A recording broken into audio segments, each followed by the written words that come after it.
Morgan Reed stood at the viewport of the newly commissioned human diplomatic vessel, Unity. The stars looked the same as they always had, but everything else had changed. 3 months had passed since humanity had walked out of the Galactic Council chambers, taking their technologies, trade routes, and military support with them. Ambassador Reed, "We've received another request for talks from the Council," said Olivia Torres, her chief of staff. "This makes the 5th one this week." Morgan turned away from the stars. "And what exactly are they offering this time?" "The same terms as before.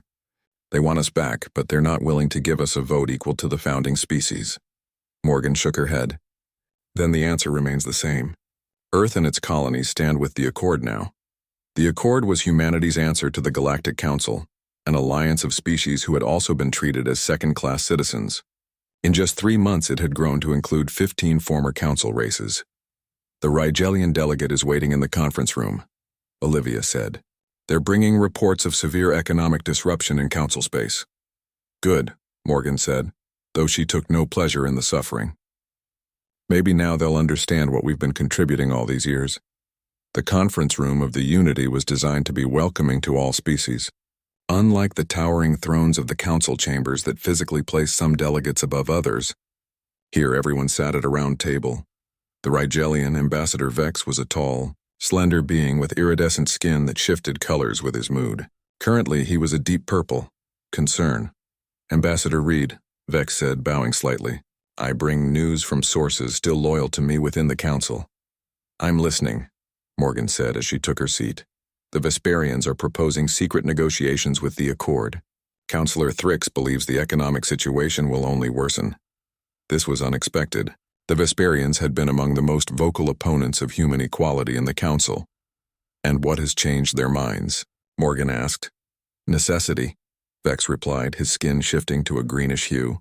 "Without human trade routes, their colonies in the Outer Rim are facing food shortages. And without human military support, yes? There's been an attack.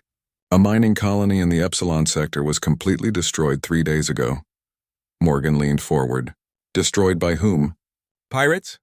Vex's skin darkened to nearly black. "Unknown. The attackers used technology that council sensors couldn't identify. There were no survivors." Before Morgan could respond, alarms blared throughout the ship. Commander Jackson Hayes, the military liaison to the Accord, burst into the room. "Ambassador, we're receiving a priority transmission from Admiral Vostok. The research station at Proxima Centauri is under attack." Morgan stood up so quickly her chair tipped over. "Proxima? That's practically in our backyard. The Admiral has dispatched the 5th Fleet, but they're requesting permission to activate the defense grid." The defense grid was one of humanity's most closely guarded secrets, a network of automated defense platforms that could target and destroy hostile vessels without endangering human lives. "Permission granted," Morgan said without hesitation, "and get me a direct line to Admiral Vostok." As Commander Hayes hurried to carry out her orders, Morgan turned back to Vex. "It seems we have more pressing concerns than council politics," she said grimly. "This attack, could it be related to the one in Epsilon sector?" Vex asked, his skin now a pale, frightened yellow. "I don't know, but I intend to find out." The main screen in the conference room flickered to life, showing the stern face of Admiral Elena Vostok. Behind her, the command center of Earth Fleet headquarters was a flurry of activity. "Ambassador," the Admiral said with a curt nod, "the situation at Proxima has been contained. The defense grid performed as expected, but not before the research station suffered significant damage." "Casualties?" Morgan asked, dreading the answer. 12 dead, 24 wounded. We managed to evacuate most of the personnel before the main attack. Do we know who's responsible?" The Admiral's expression darkened. "No. The attackers used ships of unknown design and origin. They didn't respond to hails and they fought until they were destroyed. No surrender, no retreat. Just like at Epsilon," Vex murmured. Admiral Vostok's eyes narrowed at the sight of the Rigelian. "What does he mean by that?" Morgan quickly explained about the mining colony attack. "This can't be a coincidence," the Admiral said. 2 attacks within days of each other, both using unknown technology. "The timing is suspicious as well," Morgan added. "Right after we leave the Council, these mysterious attackers appear." "You think the Council is behind this?" Vostok asked. "No," Morgan replied, "but I think they might know more than they're telling us." The Admiral nodded. I'm dispatching the scout vessel Pathfinder to investigate. Captain Darius Evans is one of our best. Good. I want to know what we're facing before we make any decisions about the Council's request for talks. After the call ended, Morgan turned back to Vex, who had been silent during the exchange. Ambassador Vex, I need you to reach out to your contacts in the Council. Find out everything they know about these attacks. And if they ask what the Accord will do, Vex's skin swirled with patterns of blue and green. Uncertainty. Tell them we're investigating. Nothing more. After Vex left, Olivia approached Morgan with a data tablet. The economic reports from our colonies, she said. Despite the separation from Council space, we're actually doing better than projected. The new trade agreements with the Accord members are already showing positive results. Morgan smiled for the first time that day. Good. We'll need a strong economy if we're heading into conflict. Do you really think it will come to that? I hope not, but these attacks worry me. Someone or something is targeting both Council space and ours, and I can't shake the feeling that this is just the beginning. 2 days later, Morgan found herself back in the conference room, this time facing a full holographic projection of the Galactic Council. All 7 of the founding species representatives were present, their expressions ranging from anger to fear. High Counselor Arax of the Meridian Collective spoke first, his crystalline form glittering under the lights of the Council chamber. Ambassador Reed, we face a grave threat. Another attack has occurred, this time against a major Council shipyard. Thousands are dead. I'm sorry to hear that, Morgan said sincerely. We too have been attacked. The Proxima Research Station. Then you understand the gravity of the situation, said Counselor Thrix of the Vesperians. Whatever these attackers are, they threaten us all. Which is why we're proposing a temporary alliance, Arax continued. Our mutual defense against this unknown enemy. Morgan studied each of the Council members' faces. Just weeks ago, you were unwilling to grant us equal status in the Council. Now you want our help? Circumstances have changed, Thrix said, mandibles clicking in irritation. Indeed they have, Morgan agreed. The question is, have you changed with them? What do you want, Reed? Demanded Counselor Drav of the Polarian Empire, his patience clearly wearing thin. Equal partnership. The Accord will assist the Council against this threat, but as allies, not subordinates. The Council members exchanged looks. Morgan could see the reluctance in their eyes, but also the fear. Whatever had attacked that shipyard had frightened them badly. We will consider your terms, Arax finally said, but time is of the essence. Yes, it is, Morgan replied. And while you consider, we'll continue our investigation. The Pathfinder is already en route to the attack site at Epsilon. After the Council transmission ended, Commander Hayes approached with a secure communication device. Message from Captain Evans on the Pathfinder, he said quietly. For your eyes only. Morgan accepted the device and read the message. Her blood ran cold. Get me Admiral Vostov immediately, she ordered, and prepare the Unity for departure to Earth. We need an emergency meeting of the Accord leadership. What is it? Olivia asked, concerned. Morgan handed her the device. Captain Evans found something at the Epsilon site. Something that changes everything. The message was simple but terrifying. Ancient warning beacons activating across multiple systems. The attackers are using modified precursor technology. Whatever was imprisoned long ago has been set free, and it's coming for us all.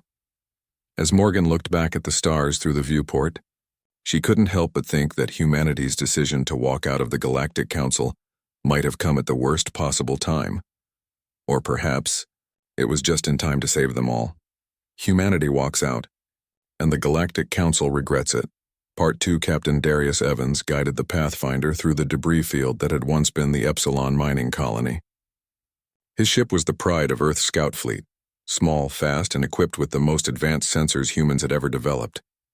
Anything new, Dr. Wells? He asked the woman at the science station. Dr. Naomi Wells shook her head, her eyes never leaving the screens. Nothing we haven't already reported to Ambassador Reed. The attack pattern matches what happened at Proxima, but on a larger scale. And the precursor readings? Still present. Whatever weapons the attackers used, they were definitely based on precursor technology. She looked up at him with worried eyes. Technology that should have been locked away forever. The precursors were a mystery, an ancient species that had vanished tens of thousands of years ago, leaving behind ruins and artifi. Acts across the galaxy. Humanity's knack for understanding and adapting precursor technology was one of the reasons they had risen so quickly in galactic society. It was also one of the reasons the Council had been so reluctant to give them equal status. "Captain," called out Lieutenant Park from the communications station, "we're receiving a transmission from a Council vessel. They're requesting permission to approach." Darius frowned. "What's a Council ship doing here?" "This is neutral space now. They say they're on a similar mission to ours, investigating the attack. Put them on screen." The main view screen shifted to show the bridge of a sleek Council vessel. A tall, blue-skinned humanoid with 4 arms stood at its center. "Greetings, Captain Evans. I am Commander Jor of the Council Science Vessel Seeker. We are here under orders from the Council to investigate this incident." "You're a bit late, Commander," Darius replied coolly. "We've been scanning the debris for 2 days." "Perhaps we can share our findings," Jor suggested. "This threat concerns us all." Darius glanced at Dr. Wells, who gave a subtle shake of her head. They had orders not to share their discoveries until Ambassador Reed had met with the Accord leadership. "I appreciate the offer, Commander, but I'm under orders to complete our mission independently. This space is no longer under Council jurisdiction." Commander Jor's 4 hands clenched in frustration. "Captain, lives are at stake. The same attackers destroyed one of our major shipyards yesterday." This was news to Darius. "I'm sorry to hear that, but my orders stand." "Very well." Jor's tone was icy. "But know this. The Council is considering military action against Earth if cooperation is not forthcoming." The transmission cut off abruptly. "Well, that was diplomatic," Lieutenant Park muttered. "Monitor their ship," Darius ordered. "If they make any aggressive moves, I want to know immediately." Dr. Wells returned to her analysis of the debris. After several minutes of silence, she suddenly straightened in her chair. "Captain, I'm picking up an energy signature. It's faint, but it matches the precursor warning beacons we found activated near Proxima. Location? It's not in the debris field. It's coming from the moon of the gas giant in this system." Darius made a quick decision. "Set a course for that moon. And keep an eye on our Council friends. Let's see if they detected it too." The Pathfinder moved silently away from the debris field, its advanced engines leaving barely a trace in the vacuum of space. Behind them, the Council ship remained stationary, still scanning the destroyed colony. As they approached the barren moon, Dr. Wells's excitement grew. "The energy signature is stronger now. Definitely precursor in origin. Any signs of the attackers?" Darius asked, scanning the sensor readouts himself. "No, but there's something strange about this signature. It's not just a beacon. It's more like a doorway." The Pathfinder entered orbit around the small gray moon. Its surface was pitted with craters and showed no signs of habitation or technology. "I'm detecting a structure beneath the surface," Dr. Wells reported, "about 2 kilometers down. And the energy signature is coming from there. Can we scan the interior?" "Not from here. The moon's composition is blocking our deep scans." Darius considered his options. Their mission was to gather intelligence, not to engage with the enemy or explore precursor ruins. But what if the answers they needed were inside that structure? "Prepare a probe," he decided. "We'll send it down to get a closer look." As the crew prepared the probe, Lieutenant Park called out again. "Captain, the Council ship is on the move. They're heading this way." "They must have detected the energy signature too," Darius muttered. "How long until they arrive?" 20 minutes at their current speed. "Launch the probe now. I want results before they get here." The small probe shot out from the Pathfinder and descended toward the moon's surface. Within minutes, it had located a small crater that led to a tunnel going deep underground. "The probe is sending back images," Dr. Wells reported, her voice tight with tension. The screens filled with grainy footage of a massive underground chamber. In its center stood a towering structure of dark metal, covered in glowing symbols. "That's definitely precursor architecture," Dr. Wells whispered. "But something's wrong. The symbols, they're not supposed to glow like that." As they watched, the glow intensified, pulsing like a heartbeat. "The energy readings are off the charts," Lieutenant Park said. "Whatever that thing is, it's powering up." "Pull the probe back," Darius ordered. "Now." But before they could recall the probe, a blinding flash filled the screens, and then they went dark. "We've lost the probe," Dr. Wells reported, "and the energy signature has changed. It's expanding." Alarm klaxons suddenly blared throughout the ship. "Multiple contacts!" shouted the tactical officer. Ships emerging from beneath the moon's surface. On screen. The view screen showed a dozen vessels rising from the moon. They were unlike any ships Darius had ever seen. Dark, angular, with glowing patterns that matched the symbols on the precursor structure. Are those the attackers? Lieutenant Park asked, her voice barely audible over the alarms. I think so, Darius replied grimly, and we just woke them up. They're powering weapons, the tactical officer warned. Get us out of here, Darius ordered. Maximum speed. And send a warning to the council ship. The Pathfinder turned sharply and accelerated away from the moon, its engines straining. Behind them, the strange ships rose in perfect formation. They're not pursuing, Dr. Wells reported, sounding confused. They're heading for the council ship. Darius watched in horror as the dark fleet surrounded the approaching seeker. The council vessel fired its weapons, but they seemed to have little effect on the attackers. Within moments, the seeker was engulfed in explosions. Can we help them? Lieutenant Park asked. Darius shook his head. Not against that many. We'd be destroyed too. He made the hardest decision of his career. Continue on course back to Earth, maximum speed. We need to warn the others. As the Pathfinder raced away from the system, Dr. Wells worked frantically at her station. I managed to download some data from the probe before we lost it. The symbols on that structure, they're in the precursor language, but they're a variant I've never seen before. Can you translate them? I think so. It will take time. Do it, Darius ordered. And compile everything we've learned about these attackers. Weapons, ship capabilities, everything. Admiral Vostok and Ambassador Reed will need every scrap of information we can give them. 3 days later, the Pathfinder arrived at Earth. Darius and Dr. Wells were immediately transported to the Accord headquarters in Geneva, where an emergency meeting was already in progress. Ambassador Reed greeted them as they entered the conference room. Captain Doctor, your report was concerning, to say the least. The Council has been demanding answers since the destruction of their ship. We tried to warn them, Darius said, but we were too late. Tell us what you found, Admiral Vostok said from her seat at the table. The room was filled with representatives from all 15 species of the Accord. Dr. Wells stepped forward. The attackers are using technology derived from precursor ruins, specifically from structures that were never meant to be disturbed. Based on the symbols we recorded, I believe they call themselves the Xel'Naga. A murmur ran through the assembled delegates. The Xel'Naga are just a myth, said the Rigelian ambassador, Vex. Stories to frighten children. Myths often have a basis in fact, Dr. Wells countered, and the data we gathered suggests that the Xel'Naga were imprisoned by the precursors thousands of years ago. The structures we found were not ruins, they were prisons. And someone let them out, Admiral Vostok concluded. Yes, Dr. Wells confirmed.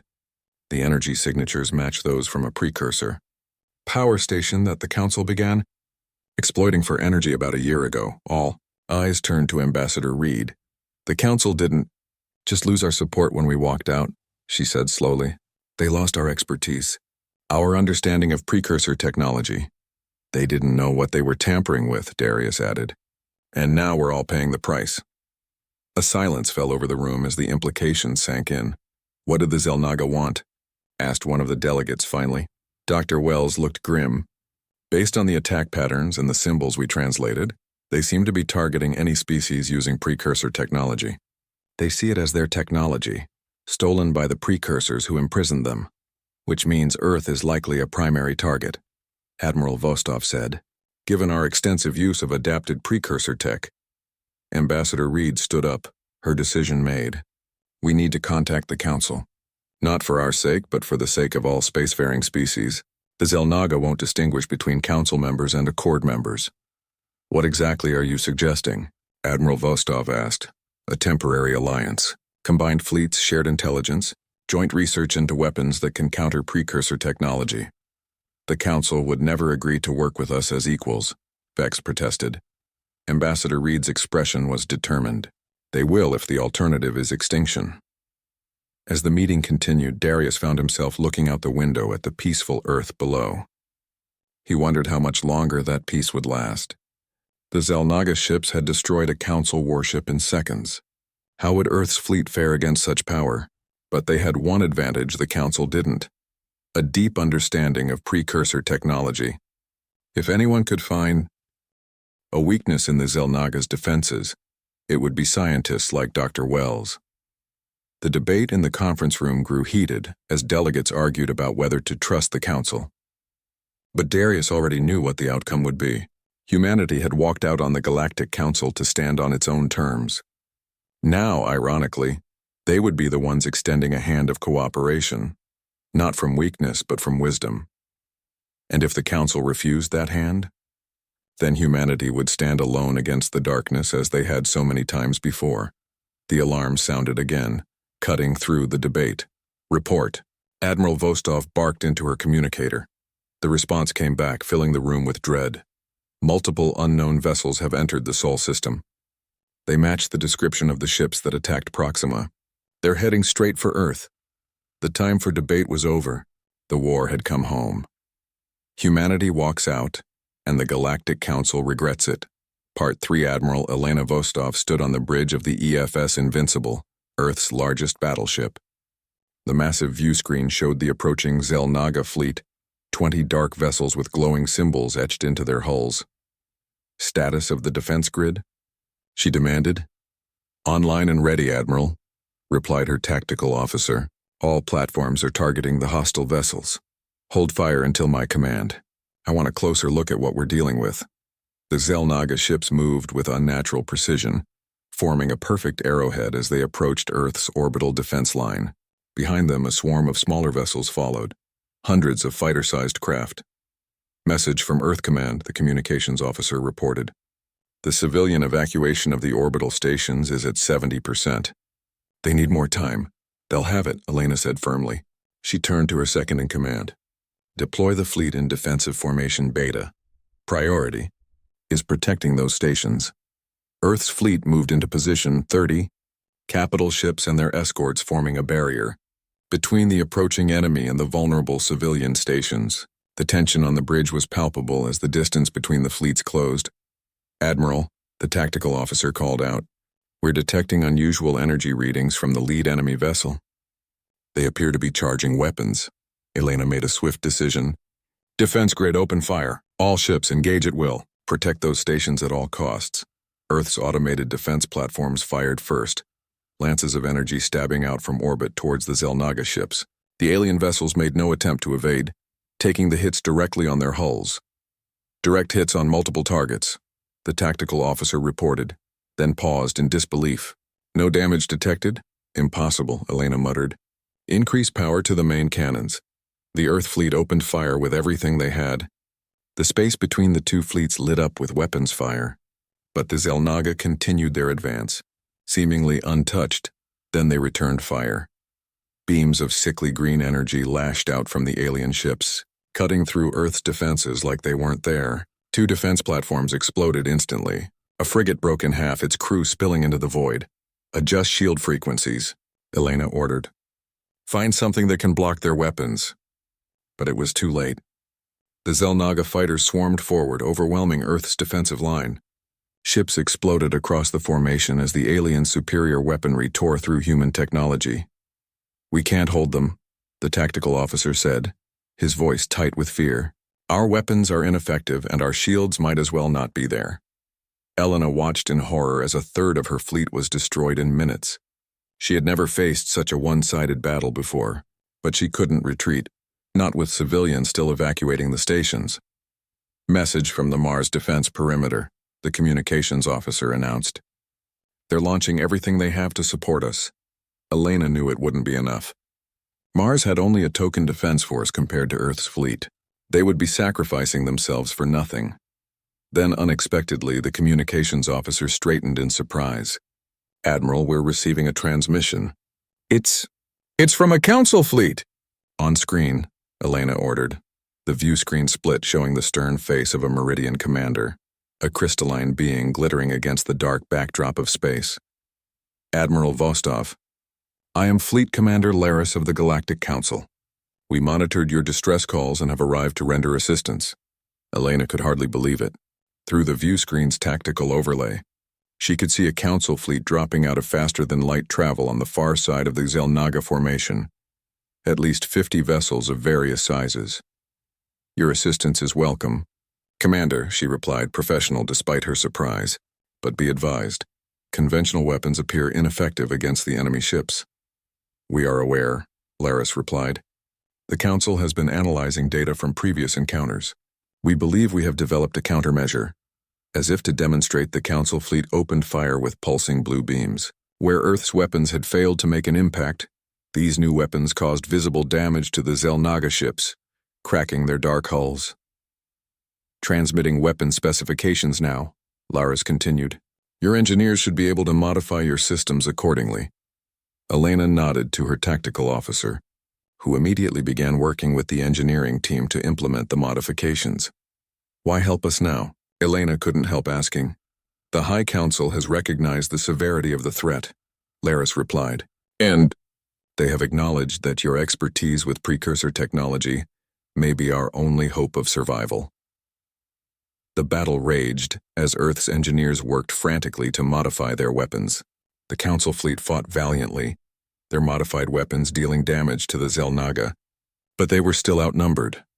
Modifications complete on our main batteries, the tactical officer finally reported. Target the lead ship and fire, Elena ordered. The Invincible's main cannons fired, now emitting the same pulsing blue energy as the Council weapons. The beams struck the lead Xel'Naga vessel, tearing through its hull and causing a cascade of internal explosions. It worked, the tactical officer exclaimed. Transmit the modifications to all Earth vessels, Elena commanded, and coordinate our attack with Commander Laris. We need to hit them from both sides. As the tide of battle slowly began to turn, Elena received a priority message from Earth. Ambassador Reed appeared on a secondary screen. Admiral, the Accord leadership has agreed to a temporary alliance with the Council. We're sending Dr. Wells and her research team to your ship. They've made a breakthrough regarding the Xel'Naga. Understood, Elena replied. But we're in the middle of a battle here. It's not safe. It can't wait, Morgan insisted. The information they have could be the key to ending this conflict before it spreads further. Within the hour, as the space battle continued, a small transport docked with the Invincible. Dr. Wells and her team were escorted to the ship's conference room, where they were joined by Admiral Vostok and, via hologram, Commander Laris and Ambassador Reed. The Xel'Naga aren't just using precursor technology, Dr. Wells explained without preamble. They are the antithesis of the precursors. Two ancient species locked in conflict for millennia. She activated a holographic display showing the symbols they had recorded. We've translated more of their language. They were imprisoned by the precursors in pocket dimensions throughout the galaxy. The structures we thought were precursor ruins were actually containment facilities, designed to keep the Xel'Naga imprisoned forever. And the Council accidentally released them when they activated that power station, Ambassador Reed added. Commander Laris's crystalline form dimmed, slightly, a sign of shame in his species. We did not understand what we were dealing with. Without human expertise on precursor artifacts, we made a grave error. The question is, what do we do now? Admiral Vostok asked. We can hurt them with the modified weapons, but we're still outnumbered. Dr. Wells manipulated the hologram, showing a different set of symbols. The key is in these containment protocols. The precursors didn't just imprison the Xel'Naga, they created a way to send them back if they ever escaped. A way to reactivate the prisons, Ambassador Reed concluded. Exactly, Dr. Wells confirmed. But to do it, we need to access the central hub that controls all the containment facilities. According to our translations, it's located in what you would call the Dark Nebula. Commander Laris's form pulsed with alarm. The Dark Nebula is in Xel'Naga-controlled space now. They've established a stronghold there. Then that's where we need to go, Admiral Vostok said. A joint mission, Council and Accord forces working together. It would be a suicide mission, Laris protested. Not necessarily, Dr. Wells countered. The Xel'Naga have a weakness. Their ships are powerful, but they rely on a central command structure. If we can reach the hub and activate the containment protocols, all their ships will be pulled back into the pocket dimensions along with them. A moment of silence followed as they all considered the implications. I'll need your best ships, Commander Laris, Admiral Vostok said finally, and your most experienced crews. You shall have them, Laris promised after a brief hesitation. But I will lead the Council contingent personally, and I will represent the Accord. Ambassador Reed added unexpectedly. This is too important to delegate. Back on the bridge, the battle for Earth continued. The combined Earth and Council fleets had managed to destroy several Xel'Naga vessels, but at a heavy cost. Nearly half of Earth's fleet was gone, and the Council forces had suffered similar losses. But reinforcements were arriving. Ships from Mars, from the outer colonies, and more Council vessels responding to Laris's call for aid. Slowly, the defenders were pushing the Xel'Naga back. They're retreating, the tactical officer reported with disbelief in his voice. The enemy fleet is pulling back. Don't pursue, Elena ordered. Let them go, Admiral? Questioned her second-in-command. We need to regroup and prepare for the mission to the Dark Nebula, she explained. This battle was just the beginning. As the Xel'Naga fleet disappeared into faster-than-light travel, Elena turned to find Dr. Wells standing quietly at the back of the bridge. Will your plan work? Elena asked bluntly. In theory, yes, Naomi replied. The containment protocols were designed to be activated from the central hub. But there's a complication. She hesitated. The protocols require a living being to initiate the sequence manually. Someone will have to stay behind. Elena absorbed this information grimly.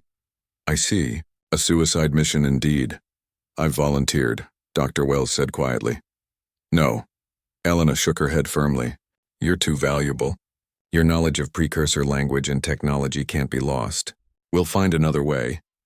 There may not be another way, Admiral. There's always another way, Elena insisted.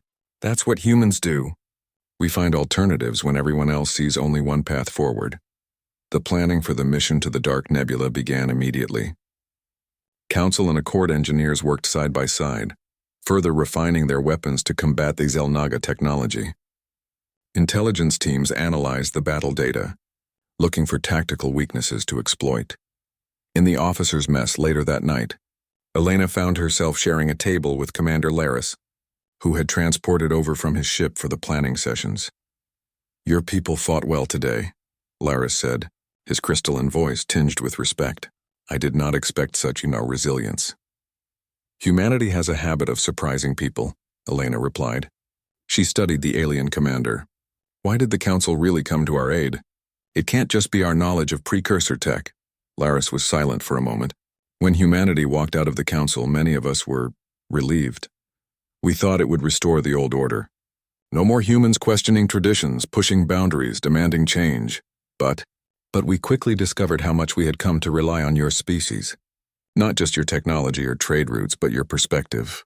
Your ability to see possibilities where we saw only problems. The crystalline being shimmered in what might have been a sigh. The truth, Admiral Vostok, is that the galaxy is a poorer place without humanity's voice in it. Elena smiled slightly. That almost sounds like an apology, Commander.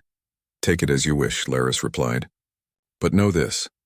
When this crisis is over, if we survive it, things will not return to how they were before. The Council has learned its lesson. We'll see, Elena said, not quite ready to trust such promises. For now, let's focus on surviving the mission to the Dark Nebula. Agreed. Laris rose to leave. We depart in 12 hours. I suggest you get some rest, Admiral. Tomorrow we make history, one way or another. As Laris left, Elena remained at the table looking out the viewport at the stars. Somewhere out there, the Xel'Naga were regrouping, perhaps preparing for another attack, and beyond them lay the Dark Nebula, where a small fleet of former enemies would attempt to save the galaxy. The irony wasn't lost on her. Humanity had walked out on the Galactic Council to stand on its own terms. Now those same terms might save not just humanity but the Council as well. If they succeeded, what would come after? A new galactic order? True partnership between species? And if they failed? Elena pushed the thought away. Failure wasn't an option. Not with Earth, not with all civilized species, hanging in the balance. She finished her coffee and stood up, ready to prepare for the mission ahead. Whatever happened in the Dark Nebula would change the course of galactic history forever. Humanity walks out, and the Galactic Council regrets it. Part 4, the Dark Nebula loomed ahead. A vast cloud of dust and gas that blocked most sensors and made navigation treacherous. Within its depths lay the Xel'Naga stronghold, and the central hub that controlled the ancient containment system. Admiral Vostok stood on the bridge of the Invincible, now the flagship of a combined fleet of Accord and Council vessels. 40 ships in total, the best of both alliances, crewed by the finest officers and equipped with the latest modifications to combat the Xel'Naga technology. Beside her stood Ambassador Morgan Reed, who had insisted on accompanying the mission despite the obvious dangers. On her other side, Commander Laris represented the Council forces. "Final status report," Elena ordered. "All ships report ready, Admiral," her tactical officer responded. "Weapons and shields are modified according to Dr. Wells' specifications. Communications may be limited once we enter the nebula." Elena nodded. "Very well. Signal the fleet to assume attack formation. We proceed as planned." The combined fleet moved forward, entering the outer edges of the dark nebula. Visibility immediately decreased, with sensors showing only static and ghostly images. Navigation had to be done almost entirely by dead reckoning and the limited star mapping they had of the region. "Dr. Wells, what can we expect once we locate the Xel'Naga stronghold?" Elena asked. The scientist looked up from her station where she had been monitoring energy signatures. "Based on what we learned from previous encounters, they'll have the central hub heavily guarded. The hub itself is likely a precursor structure, the same type of prison that originally contained them but on a much larger scale." "And you're certain the containment protocols will work?" Ambassador Reed asked. "As certain as I can be without having seen the actual hub," Naomi replied. "The precursors built redundancies into all their systems. If one prison failed, the central hub was designed to reactivate all containment fields simultaneously." Commander Laris's crystalline form shimmered with concern. But the Council scientists who examined the power station didn't find any such protocols. "They weren't looking for them," Naomi explained patiently. "And without understanding the full context of the precursor language, they wouldn't have recognized them even if they had seen them." The fleet continued deeper into the nebula, the thick clouds of dust and gas closing around them like a shroud. Communication between ships became increasingly difficult, reduced to simple coded burst transmissions that could penetrate the interference. "Energy signatures detected ahead," the science officer reported suddenly. "Multiple sources consistent with Xel'Naga vessels." "How many?" Elena asked. "Difficult to tell through the interference. At least 30, possibly more." "They outnumber us," Laris observed unnecessarily. "But they don't know we're here yet," Elena countered. "We have the element of surprise." She turned to her communications officer. "Signal the fleet. Execute Attack Plan Alpha. All ships to engage designated targets on my mark." The combined fleet spread out, taking advantage of the nebula's cover to approach the enemy formation from multiple vectors. Through the swirling gases, they could now make out the dark shapes of the Xel'Naga vessels, hovering in a defensive pattern around a massive structure. "That's it," Naomi breathed, looking at the sensor readings. "The central hub. It's even larger than I expected." The structure dwarfed even the largest ships in their fleet, a floating fortress of precursor design, but corrupted somehow, with the same glowing symbols they had seen on the Xel'Naga ships etched across its surface. "We need to get inside that structure," Morgan said. "Dr. Wells and her team need access to the central control systems." Elena studied the tactical display. "We'll create a diversion. The main fleet will engage the Xel'Naga ships, while a smaller force breaks through to the hub. The Invincible will lead the strike team. My ship will join yours," Laris stated firmly. "The Council must play its part in this mission." Elena nodded her agreement. "Signal the fleet. Operation begins in 3 minutes." As the countdown progressed, tension filled the bridge. This would be the largest engagement with the Xel'Naga forces yet, and despite their modified weapons, the outcome was far from certain. 30 seconds, the tactical officer announced. Elena looked at Morgan and Laris.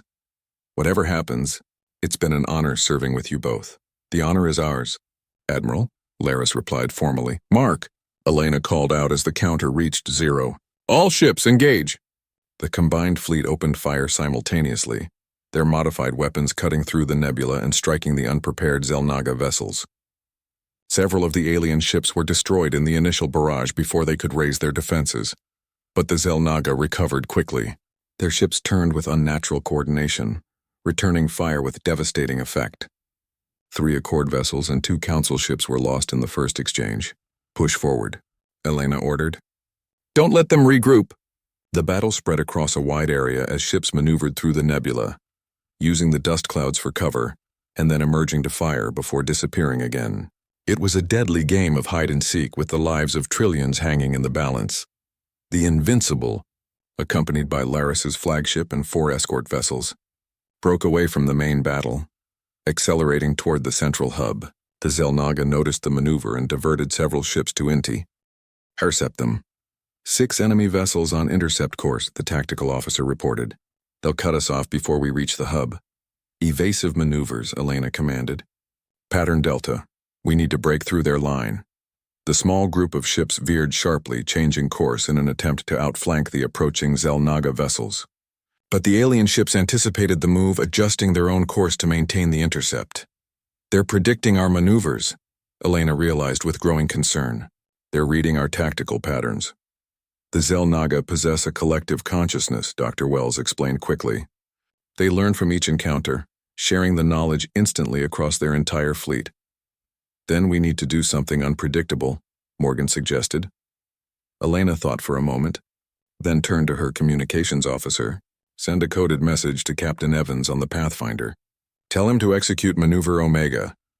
The Pathfinder, one of the escort vessels, suddenly broke formation, accelerating at maximum thrust directly toward the Xel'Naga line. It was a suicide run, drawing the enemy's fire away from the Invincible and Laris's ship. What is he doing? Laris demanded, his crystalline form pulsing with alarm. Creating our opening, Elena replied grimly. The Xel'Naga concentrated their fire on the Pathfinder, their energy beams tearing into the small scout ship. But Captain Evans kept his vessel on course, firing all weapons in a continuous barrage. Now, Elena ordered. All ships full thrust. Head for the gap. The Invincible and the remaining ships surged forward, passing through the momentary gap in the Xel'Naga formation created by the Pathfinder's sacrifice. Behind them, the scout ship exploded in a blinding flash that temporarily disrupted the Xel'Naga coordination. We're through, the tactical officer reported. Approaching the hub structure now. Scan for entry points, Elena ordered, pushing aside her grief for Captain Evans and his crew. There would be time to mourn later if they survived. I'm detecting a docking bay on the lower section, Dr. Wells reported. It appears to be designed for vessels approximately our size. Take us in, Elena commanded. Commander Laris, position your ship to cover our approach. Understood, Admiral, the Council commander replied. We will keep the Xel'Naga occupied. The Invincible maneuvered toward the docking bay while Laris's ship and the remaining escorts formed a defensive perimeter, exchanging fire with the pursuing Xel'Naga vessels. We have a problem, the engineering officer reported suddenly. The docking bay is sealed. We can't get in without cutting through, and that would take too long. Dr. Wells studied the sensor readings of the structure. The seal is precursor technology. It should respond to the correct access codes. Do you have those codes? Elena asked skeptically. Not exactly, Naomi admitted, but I can try to communicate using precursor language patterns. The system might recognize them as authoritative. Do it, Elena ordered. Quickly. Dr. Wells worked feverishly at her console, sending a series of signals toward the hub structure. For several tense moments, nothing happened. Then slowly the massive door of the docking bay began to slide open. It worked, Naomi exclaimed. Take us in, Elena commanded, carefully. The Invincible slipped into the cavernous docking bay, which appeared designed to accommodate vessels much larger than their battleship. As soon as they were inside, the door slid shut behind them, sealing them off from the battle outside. We've lost contact with Commander Laris's ship, the communications officer reported. Keep trying, Elena ordered, and prepare the boarding party. Dr. Wells, you'll lead the science team. I'll command the security detail. I'm coming too, Ambassador Reed insisted. Elena started to object, but saw the determination in Morgan's eyes. Very well, but you stay with the security team at all times. The boarding party assembled quickly, 20 security personnel armed with weapons modified to combat Xel'Naga technology. Dr. Wells and her team of 5 scientists, Admiral Vostov, and Ambassador Reed. They exited the ship via the main airlock, stepping out into the alien structure. The interior of the hub was vast and eerily silent. The architecture was unmistakably precursor, with sweeping arches and intricate patterns carved into the metallic walls, but corrupted by the glowing Xel'Naga symbols that seemed to pulse with malevolent energy. Which way to the control center? Elena asked. Dr. Wells consulted her handheld scanner. The energy signatures are strongest that way. She pointed down a long corridor.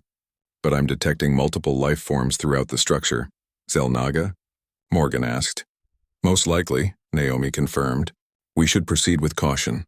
The group moved forward, the security team forming a protective ring around the scientists and the two leaders. The corridors seemed endless, branching and connecting in patterns that defied conventional logic. The precursors didn't think in linear terms, Dr. Wells explained as they navigated the confusing layout. Their structures reflect their multidimensional understanding of spacetime. After what seemed like hours of careful advance, they finally reached a massive chamber at what appeared to be the heart of the structure. In its center stood a towering column of energy, pulsing with the same symbols they had seen throughout. That's it, Naomi whispered. The containment control nexus. Can you activate the protocols from here? Helena asked. I think so, Naomi replied, moving toward a console near the energy column. But it will take time to decipher the interface. Time we may not have, Morgan warned, looking at the multiple entrances to the chamber. If the Xel'Naga realize what we're doing, security set up a perimeter, Helena ordered. Nothing gets through to this room. As Dr. Wells and her team began working on the console, Helena received a broken transmission from the Invincible.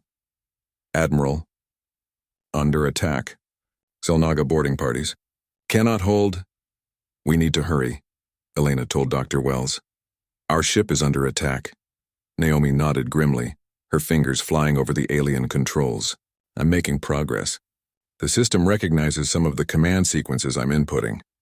Suddenly, alarms blared throughout the structure, and the symbols on the walls began pulsing faster. They know we're here, Morgan said. Security team, prepare for contact, Helena ordered. They didn't have to wait long.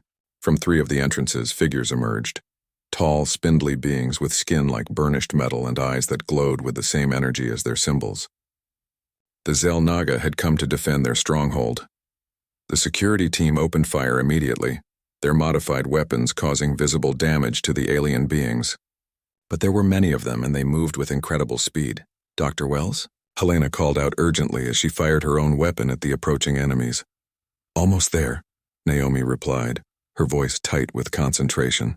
The system is accepting the containment protocols, but it's fighting me. The Xel'Naga have modified it. The battle in the chamber intensified as more Xel'Naga poured in. The security team fought valiantly, but they were being pushed back toward the central column. We're losing ground, Morgan warned, using a fallen security officer's weapon to join the fight. Dr. Wells, we need that protocol activated now. Helena shouted over the sounds of battle. I've almost got it, Naomi called back. But there's a problem. The manual override requires someone to remain at the console while the protocol executes. It's a failsafe. How long does the protocol take? Helena asked. 3 minutes, maybe 4. But whoever stays will be pulled into the containment field with the Xel'Naga.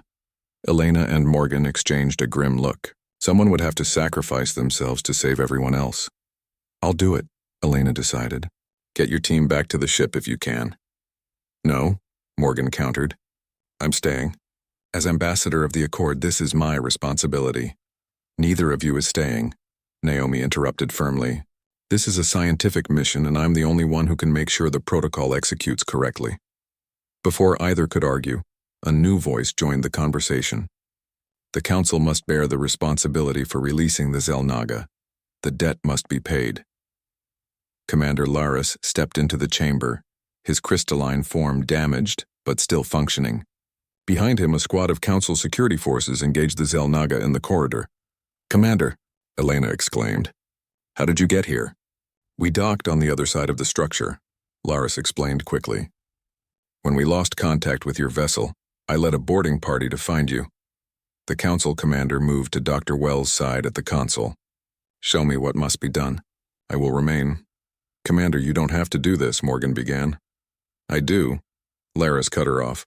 My people's arrogance unleashed this threat. It is fitting that one of us should end it. He turned to Dr. Wells. Quickly, Doctor. Explain the procedure. As Naomi briefed Laris on the protocol activation, the security teams continued to hold off the Xel'Naga forces, but they were being steadily pushed back. We need to leave now if we're going to make it back to the ship, Helena announced. Naomi finished her explanation and stepped back from the console. It's all yours, Commander. Once you initiate the sequence, you'll have exactly 3 minutes before the containment field activates. Laris nodded, his crystalline form gleaming in the pulsing light of the energy column. It has been an honor to serve alongside humans. Perhaps in this act I can begin to make amends for the Council's treatment of your kind. Your sacrifice will not be forgotten, Morgan promised. Ed, they're not the Council anymore, Elena pointed out, and they need us more than they're willing to admit. Our understanding of precursor tech saved everyone. Morgan considered this. A joint research initiative could be a good starting point for cooperation. Something concrete to build trust around. When the session resumed, Morgan presented the proposal. To her surprise, it was met with widespread support. Species that had previously guarded their technological advantages jealously now recognized the value of shared knowledge and safeguards. We will need a name for this new galactic alliance, Arax said as the day's proceedings neared their conclusion. Various suggestions were offered from around the table, but none seemed to capture the spirit of what they were trying to create. Then Dr. Wells, who had been quiet for much of the discussion, spoke up. The precursors had a concept in their language that might be fitting. They called it Concordia, unity through diversity, strength through difference. The Galactic Concordia. Morgan tested the words. A fitting name for a new beginning. The proposal was put to a vote, the first truly equal vote in galactic history. It passed unanimously. As the session adjourned, delegates began to mingle more freely than they had at the start, barriers of suspicion beginning to dissolve in the face of their shared accomplishment. High Counselor Arax approached Morgan as she gathered her notes. Ambassador Reed, he said, his crystalline voice solemn. Before we conclude today's proceedings, I have one more matter to address. A personal one. Morgan looked up, curious. Yes, High Counselor. I knew Commander Laris for over 300 years, Arax said. He was not always fond of humans. He found your species impulsive, overly emotional, and disruptive to the established order. Many in the Council shared that view, Morgan acknowledged diplomatically. Yes, but in his final message, transmitted just before he activated the containment protocols, he said something I have been reflecting upon. Arax's form pulsed with emotion. He said, "Tell them I understand now. The humans were right to walk out, and we were wrong not to follow them." Morgan felt a lump form in her throat. That's a powerful testimony, indeed, and it has led me to a personal decision. Arax's crystalline form shifted color slightly. When the Galactic Concordia is formally established, I will not seek a leadership position. It is time for new perspectives to guide our collective future. Your wisdom does you credit, High Counselor, Morgan said sincerely. Not wisdom, Ambassador, merely belated recognition of reality. Arax inclined his crystalline head in respect. Humanity has earned its place at the center of galactic affairs, not through conquest or intimidation, but by standing firmly for principle, even when it meant standing alone. After Arax departed, Dr. Wells joined Morgan at the table. Quite the diplomatic triumph, Naomi observed. 3 months ago we were outcasts. Now we're founding members of a new galactic order. Not just members, Morgan corrected her. Leaders. The Concordia will need guiding principles, and Earth's constitutional tradition has much to offer.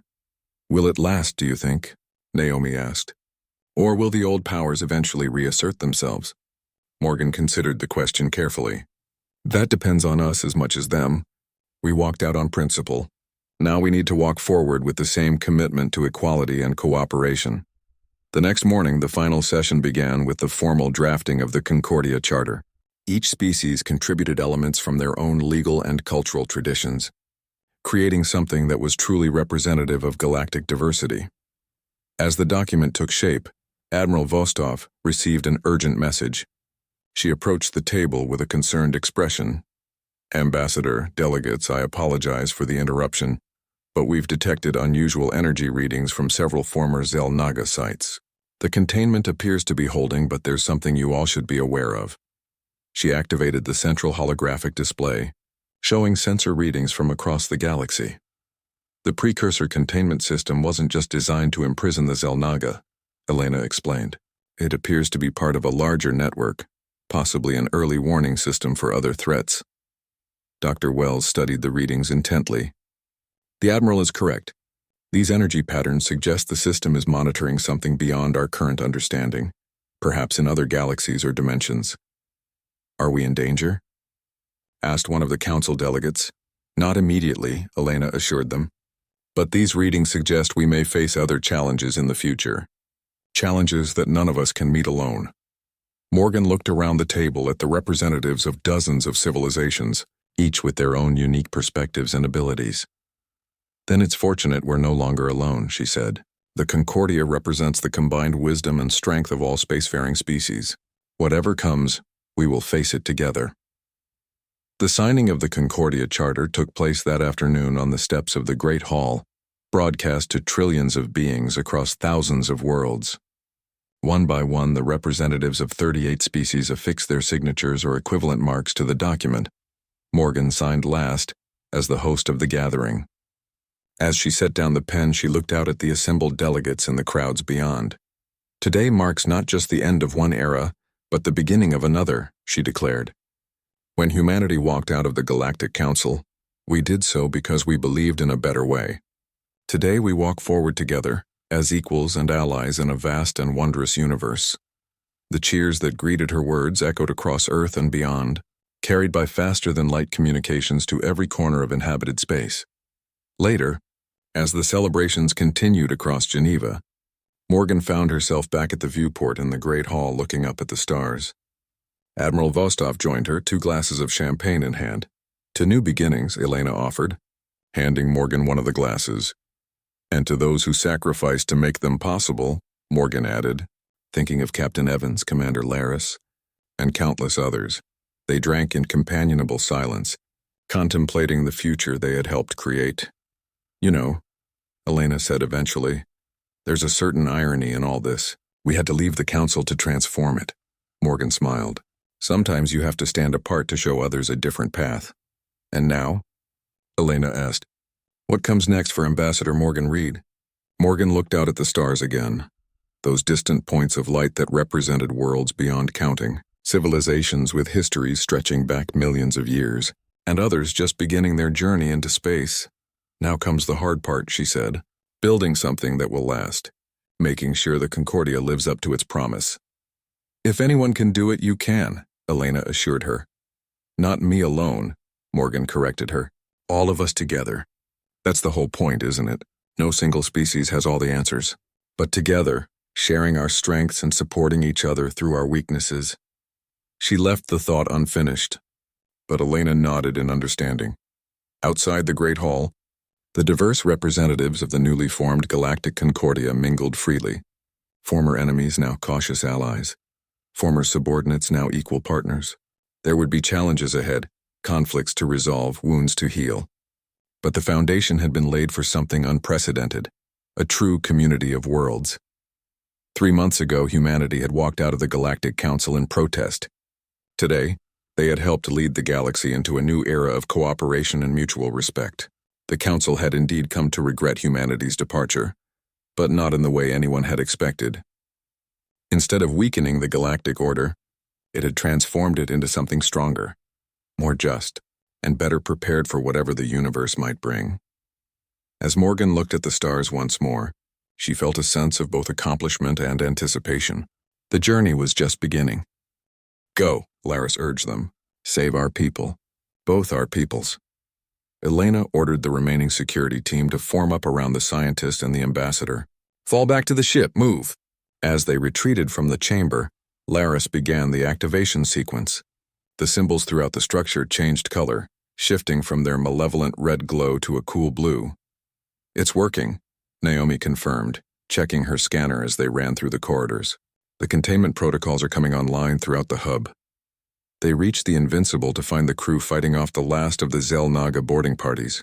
With the help of the returning security team, they managed to secure the ship. Get us out of here, Elena ordered as soon as they reached the bridge. The docking bay door should open once the containment field begins to form. The ship's engines powered up as the crew prepared for emergency departure. Outside, the structure was changing, the blue glow intensifying as the ancient precursor systems reasserted control.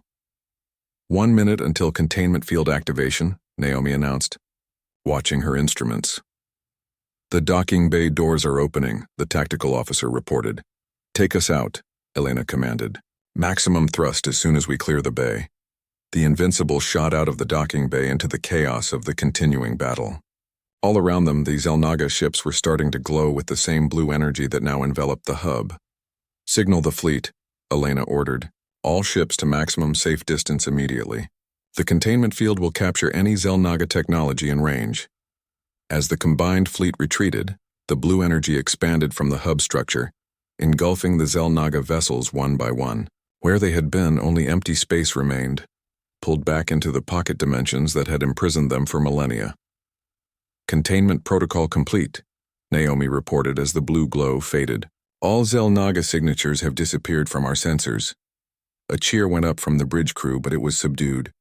The victory had come at a terrible cost. Captain Evans and the crew of the Pathfinder, Commander Laris, countless others from both the Accord and Council fleets. Elena looked at Morgan, who stood silently watching the empty space where the hub had been. He saved us all, Morgan said quietly. A council member sacrificed himself to save the galaxy. Perhaps there's hope for cooperation after all, Elena suggested. Morgan nodded slowly. Perhaps, but on our terms.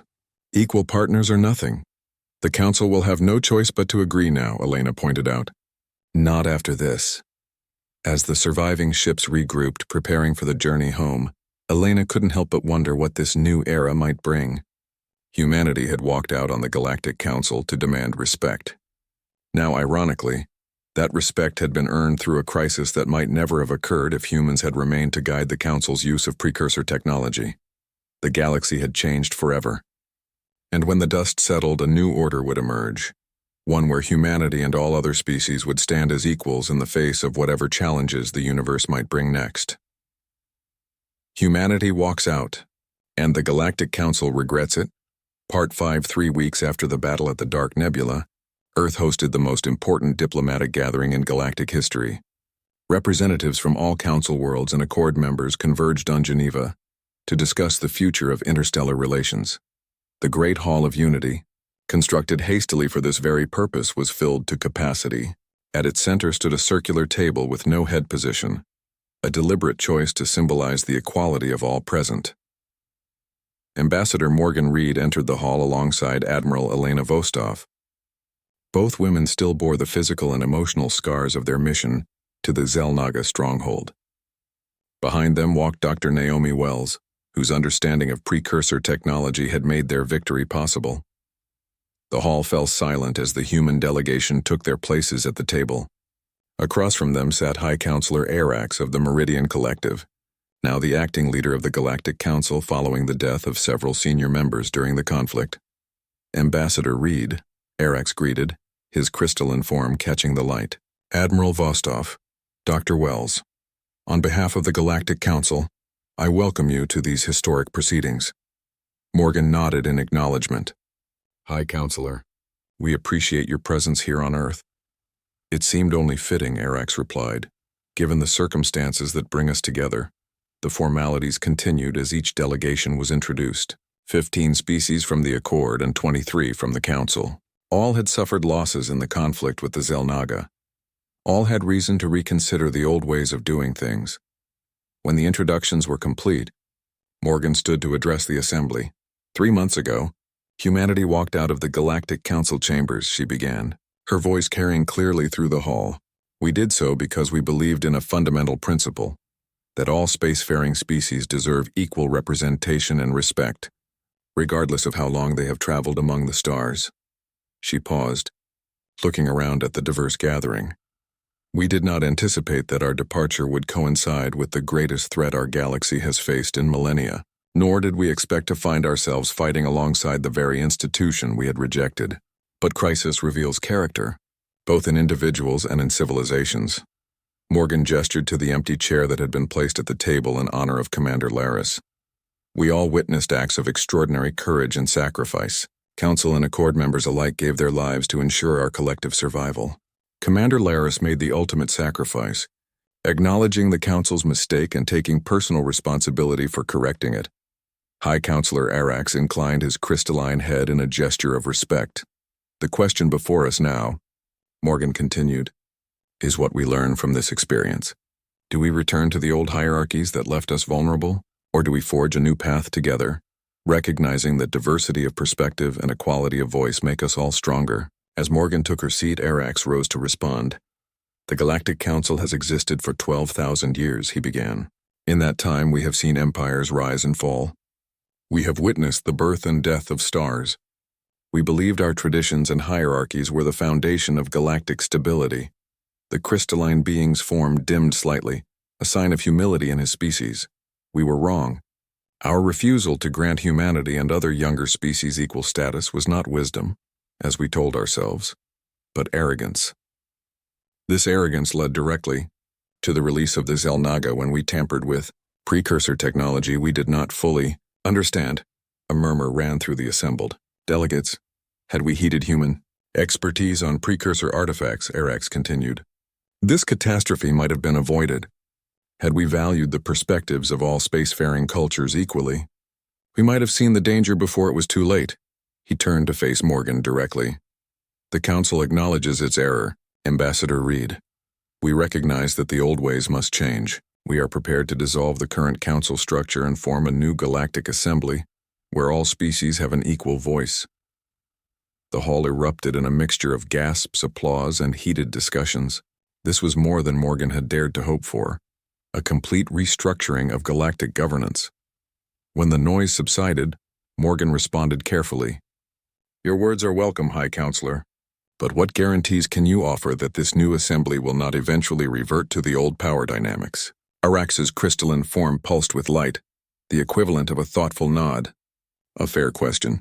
We propose a rotating leadership, with terms limited to ensure no single species can dominate. Additionally, a charter of rights that applies to all member species enforced by an independent judiciary. And what of reparations to those species who suffered under Council dominance? Asked the representative of the Rigelians, Ambassador Vex. We are prepared to discuss appropriate compensation and assistance, Arax replied, including technology sharing and economic aid to those worlds that were exploited under the previous system. The discussions continued throughout the day and into the night. Centuries of interstellar politics could not be restructured in a single session, but the foundation was being laid for something unprecedented, a truly equal partnership among all spacefaring species. During a brief recess, Admiral Vostov found Morgan standing alone at a viewport, looking out at the nighttime lights of Geneva. Quite a turn of events, Elena commented. When you walked out of the Council 3 months ago, did you imagine it would end like this? Morgan smiled faintly. Not exactly, no. I hoped for recognition and respect, but I expected years of diplomatic maneuvering and economic pressure before we saw a real change. Nothing like an existential threat to focus the mind. Elena observed dryly. Indeed. Morgan turned to face her friend. But the real test comes now. Building something new is always harder than tearing down the old. Speaking of building, Elena said, Dr. Wells has an interesting proposal. She thinks we should establish a joint research initiative to study precursor technology, with proper safeguards this time. The Council would never have agreed to that before, Morgan not